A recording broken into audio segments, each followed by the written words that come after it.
Olá, sejam todos muito bem-vindos para mais esse dia de leitura do livro de Brené Brown, A Coragem de Ser Imperfeito. Grandes e todo-poderosos.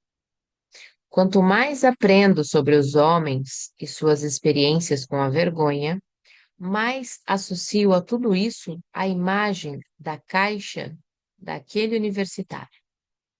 Os meninos já nascem dentro dela. Mas, quando são pequenos, ainda podem se movimentar um pouco, podem chorar e se agarram à mamãe. Porém, à medida que vão crescendo, há cada vez menos espaço para se agitar. Quando viram homens, é sufocante. Assim como as mulheres, os homens são aprisionados em seus próprios dilemas insolúveis.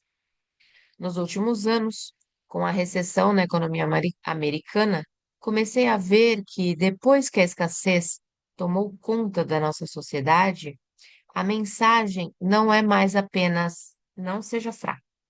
Agora também inclui é melhor você ser grande e todo-poderoso. Essa noção me veio à mente pela primeira vez quando entrevistei um homem que estava mergulhado na vergonha por estar desempregado. Ele me disse: é estranho. Meu pai sabe. Meus dois amigos mais próximos sabem, mas minha esposa não sabe. Há 6 meses, todas as manhãs, eu ainda me arrumo e saio de casa como se fosse para o trabalho. Só que eu me dirijo a um outro lado da cidade, me sento em um banco da praça e procuro emprego. A expressão do meu rosto deve ter deixado transparecer o que estava pela minha cabeça. Como ele conseguiu manter essa situação por tanto tempo? E sem esperar pela próxima pergunta, ele mesmo respondeu: ela não quer saber. E mesmo que já soubesse, ela ia querer que eu continuasse fingindo.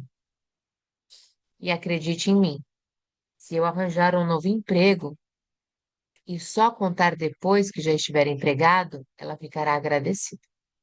Saber a verdade mudaria sua maneira de me enxergar, e ela não está interessada nisso. Eu não estava preparada para ouvir dos homens sobre como as mulheres de suas vidas, mães, irmãs, namoradas e esposas, os criticam o tempo todo por não serem acessíveis e vulneráveis e por fugirem de intimidade, ao mesmo tempo que estão na frente daquela caixa apertada onde seus homens estão agachados, se escondendo. Eis o padrão doloroso que emergiu na minha pesquisa com os homens. Nós pedimos a eles que sejam transparentes, suplicamos que nos deixem entrar e imploramos que nos digam quando estão com medo. Mas a verdade é que a maioria das mulheres não segura essa barra. Nos momentos em que os homens se mostram verdadeiramente vulneráveis, a maioria de nós entra em pânico, que se expressa como indignação e desprezo. Mas os homens são muito inteligentes. Eles conhecem os riscos e percebem em nossos olhos quando estamos pensando: vamos lá, recomponha-se, haja feito homem. Joy Reynolds, um dos meus mentores, me disse certa vez, durante uma conversa sobre homens, vergonha e vulnerabilidade: os homens sabem o que as mulheres realmente querem. Elas querem que a gente finja que está vulnerável e acabamos nos tornando muito bons em fingir. Encobrir a vergonha machuca tanto quanto expô-la. Um exemplo disso veio de um homem que me disse que sempre sentia vergonha de sua mulher por causa de dinheiro. Ele contou que o último episódio foi quando a esposa chegou em casa e disse: acabo de ver a nova casa de Kate. É uma maravilha. Ela está tão feliz de finalmente ter a casa dos seus sonhos. E ainda por cima, ela vai parar de trabalhar no ano que vem. Ele me confessou que a sua reação imediata foi de raiva. Então, ele iniciou uma discussão com a mulher a respeito de uma visita próxima de sua sogra e logo se isolou em outra parte da casa. Quando nós conversamos sobre esse episódio, ele falou: foi por vergonha, porque ela tinha que dizer aquilo? Eu sei. É porque o marido de Kate ganha muito bem. Ele dá mais coisas para ela. Eu não tenho como competir. Quando lhe perguntei se achava que fora a intenção da esposa atingi-lo ou envergonhá-lo, ele respondeu: não tenho certeza. Quem pode saber? Recusei um emprego que me pagaria muito mais, porém exigia que eu ficasse fora, viajando 3 semanas por mês. Ela disse que me apoiava na decisão, pois ela e as crianças sentiriam muita saudade de mim. Mas agora fica fazendo comentários sobre dinheiro aqui e ali. Eu não sei mais o que pensar. Irritados ou retraídos. Não pretendo simplificar algo tão complexo quanto a reação à vergonha, mas devo dizer que quando se trata de homens parece haver duas reações básicas: ficarem irritados ou retraídos. É claro que assim como as mulheres, quando os homens aprendem a lidar com a vergonha, isso muda e eles passam a reagir com consciência, autovalorização e empatia. Mas, sem essa tomada de consciência, quando os homens sentem aquele surto de inadequação e insignificância, eles geralmente respondem com raiva ou se retraem completamente. Depois de ter coletado dados suficientes nas entrevistas para começar a identificar temas e padrões marcantes, agendei reuniões com terapeutas homens especializados em comportamento masculino. Eu queria ter certeza de que não estava filtrando o que tinha escutado dos homens com base em minhas próprias experiências. Quando consultei um desses terapeutas sobre o conceito de irritados ou retraídos, ele me contou a seguinte história para ilustrar a questão. Quando estudava no ensino médio, ele aceitou o desafio de entrar para o time de futebol americano do colégio. No primeiro dia de treino, seu técnico dividiu o grupo de garotos em duas equipes e mandou que se posicionassem. Ele tinha crescido praticando o esporte em seu bairro, mas esta era a primeira vez que se perfilava em um campo, com uniforme e proteções, frente a frente com os garotos cujo objetivo era derrubá-lo. O terapeuta me disse: de repente fui tomado pelo medo. Comecei a pensar quanto machucaria me chocar com aqueles garotos bem maiores que eu, e acho que o medo transpareceu no meu rosto. Enquanto tentava disfarçar o medo, o treinador gritou para ele: não seja maricas, fique na posição. Ele disse que a vergonha então tomou conta do seu corpo todo. Naquele momento ficou muito claro para mim como o mundo funciona e o que significa ser um homem. Não ter permissão para sentir medo, não ter permissão para demonstrar medo, não ter permissão para ficar vulnerável. Quando lhe perguntei o que fez em seguida, ele me olhou nos olhos e disse: eu transformei meu medo em raiva e fui com tudo para cima do cara na minha frente. Funcionou tão bem que passei os 20 anos seguintes da minha vida transformando meus medos e vulnerabilidades em raiva e atacando todos que estivessem por perto.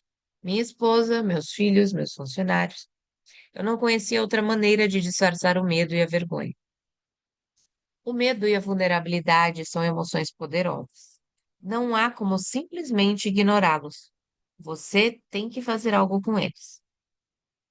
O terapeuta então concluiu: comecei a fazer terapia quando minha raiva saiu do controle e passei a beber demais, prejudicando o meu casamento e o relacionamento com os meus filhos. É por isso que trabalho com isso hoje.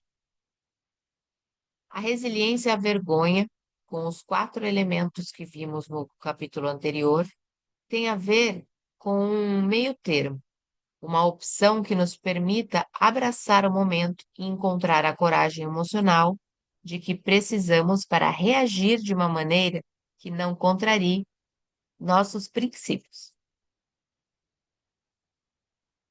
Sou tão exigente como os outros quanto sou comigo mesmo. Assim como o pai que podou o talento de seu filho artista, ou o treinador que pegou pesado com o seu time de garotos, as mulheres também podem ser muito duras com outras mulheres. Somos exigentes com as outras porque somos muito exigentes com nós mesmas. É exatamente assim que o julgamento funciona. Achar alguém para rebaixar, julgar ou criticar se torna uma maneira de escapar da teia ou de desviar a atenção. Se você está se saindo pior do que eu em alguma coisa, imagino que minhas chances de sobrevivência sejam maiores. Meu marido e eu conhecemos alguns salva-vidas e professores de natação.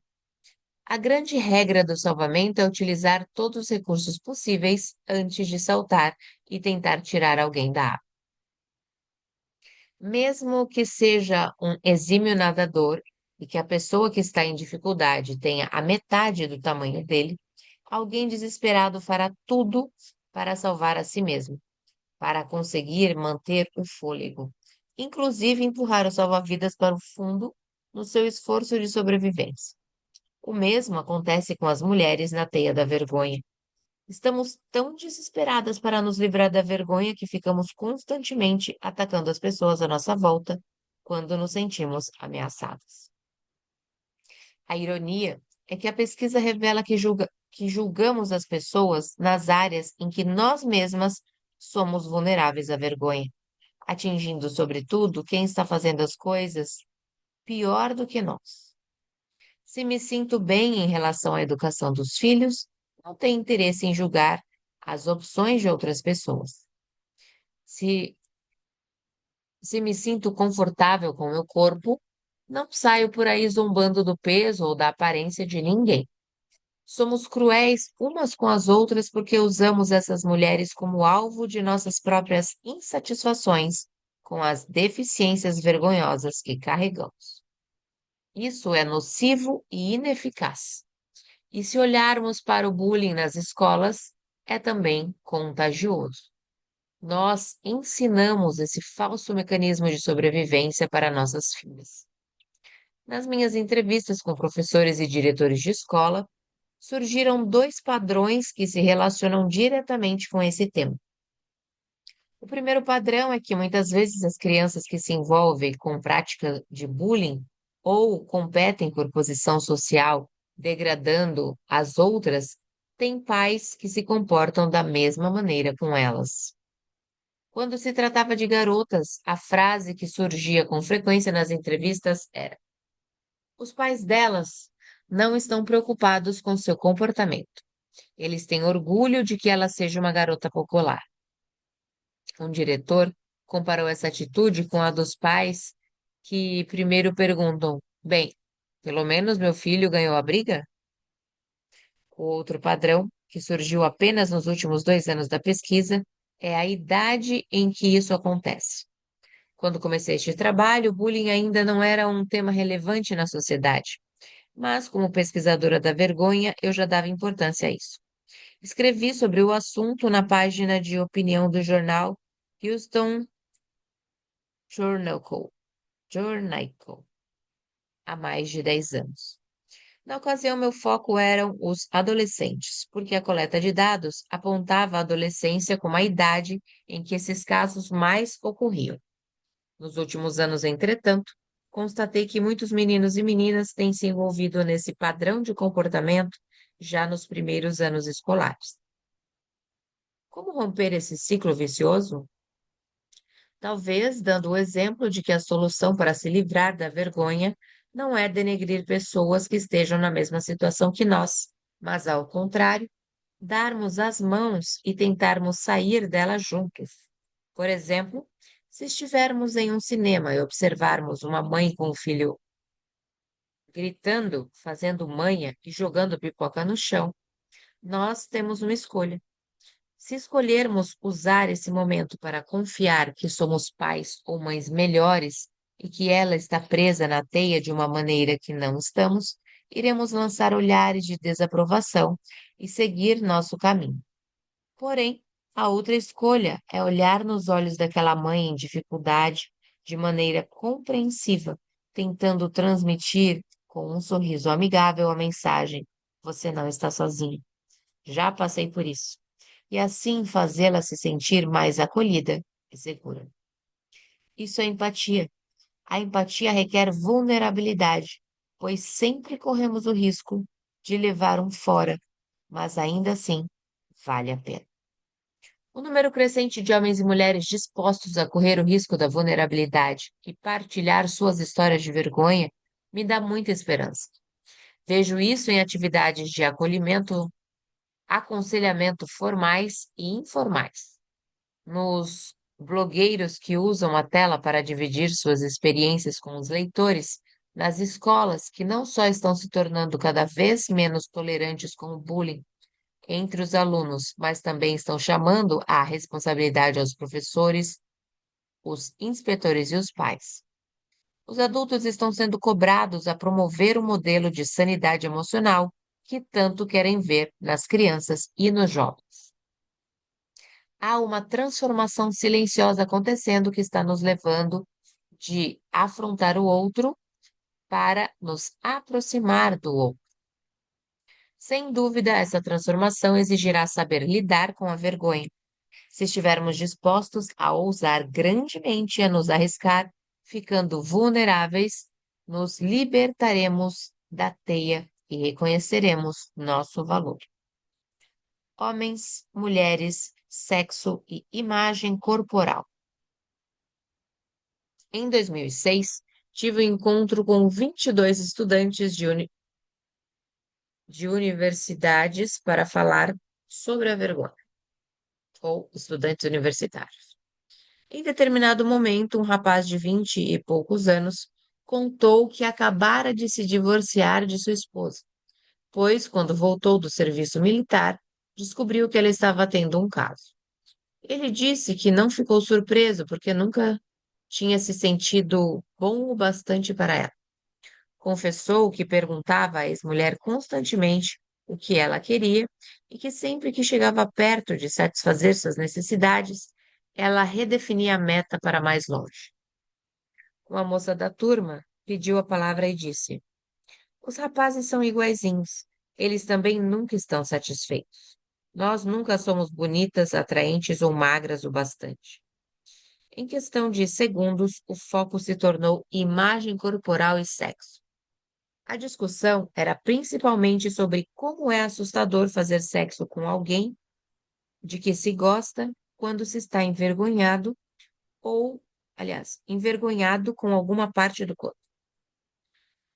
As jovens que começaram a discussão disseram: não é fácil fazer sexo e manter a barriga encolhida.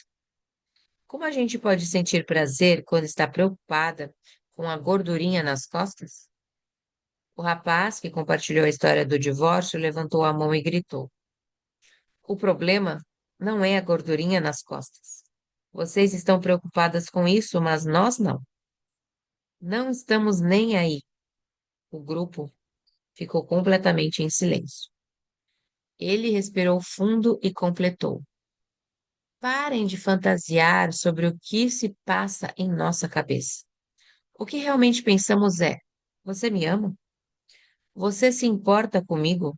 Você me quer? Eu sou importante para você? Sou bom o bastante? É isso que estamos pensando na cama. Quando se trata de sexo, sentimos que a nossa vida está em jogo. E vocês ficam preocupadas com essas bobagens?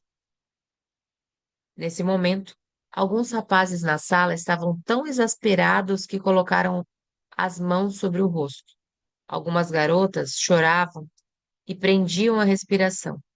Uma das moças que tinha levantado a questão da imagem corporal disse: eu não entendo. Meu ex-namorado vivia criticando o meu corpo. O rapaz que deflagrara toda aquela comoção, respondeu: é porque ele é um idiota, não porque é homem.